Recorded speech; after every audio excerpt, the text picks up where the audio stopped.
recent study claims women are more attracted to sexist men. I'm deferring to you. You take this one away. So, Dr. Batra. So this is a really interesting one, and it's definitely a thought-provoking conversation. It came out of University of Kent and Iowa State University and was published in, let's see, Personality and Social Psychology Bulletin.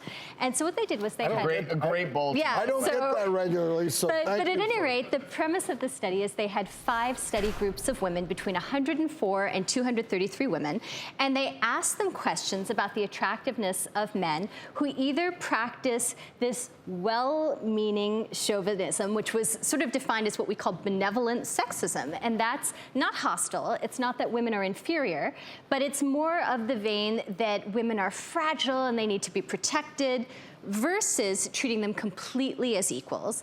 And they found that the men who were chivalrous and opened car doors, and not to be confused. Wait a minute. I want to back up, because big difference. You use the word chauvinistic and then you use chivalrous, and correct. Those are very different terms to me. So was the study looking at more of the chauvinistic tendencies or chivalrous tendencies? Well, so that's the question. So basically both. So there's something called hostile sexism, which is based on the premise that men and women are not equal, and men feel like they're unequal, and that should be a strict gender divide in terms of That's when the guy like walks 10 feet ahead of the woman. Correct. Yeah, and you see that culturally in some parts of the world. That'll get you in trouble quickly. And then there's the other complete opposite, which many strong feminists really believe in. Men and women are equal. We should not be treated differently.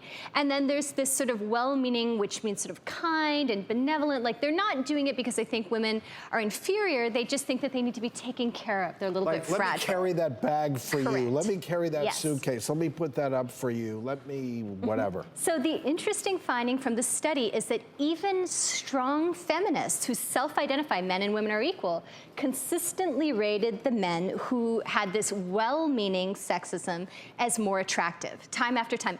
Even when they acknowledge that this is patronizing, this is undermining me, it may not be, even rationally when I realize that this isn't necessarily a positive thing, because in the long term, this can be harming women's ability to really gain equality.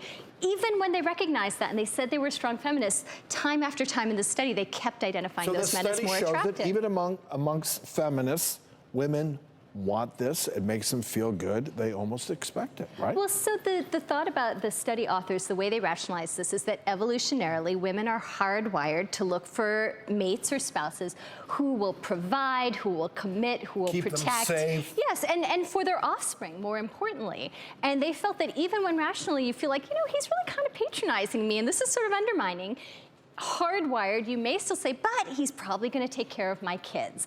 And so somehow you still, in a way that even when rationally you know may not be the best thing for women's rights, you still identify that as a positive trait. It just supports that we are hardwired in a way. You may not realize it, but there are things going inside men and women that you expect, that you want to have happen to preserve the species or preserve a relationship, protect their kids, etc. Yeah, and so it's interesting too, because they drew the line between polite behavior. So obviously everybody wants civility and everybody wants to be polite, but this was more what we describe as chivalry, or this aspect of opening the car door or carry your bag for you. So it's not just being courteous to someone else, and it wasn't hostile. It wasn't poorly intentioned at all.